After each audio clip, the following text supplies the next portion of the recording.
मेरे प्यारे देशवासियों, आप सभी को स्वतंत्रता दिवस की हार्दिक शुभकामनाएं। जैसा कि हम सभी जानते हैं कि आज 15 अगस्त है और हम यहाँ अपने देश का 80वां स्वतंत्रता दिवस मनाने के लिए उपस्थित हुए हैं।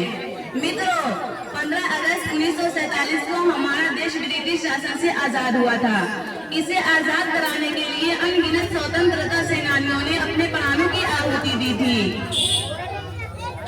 आज सबसे पहले हमें उन सभी वीर शहीदों को नमन करना चाहिए जिन्होंने इस देश के लिए अपना सब कुछ दांव पर लगाया था। यह दिन हमें महात्मा गांधी, भगत सिंह, गुरु सुखदेव, सुभाष चंद्र बोस, रानी लक्ष्मीबाई, पंडित जवाहरलाल नेहरू, मंगल पांडे, चंद्रशेखर आजाद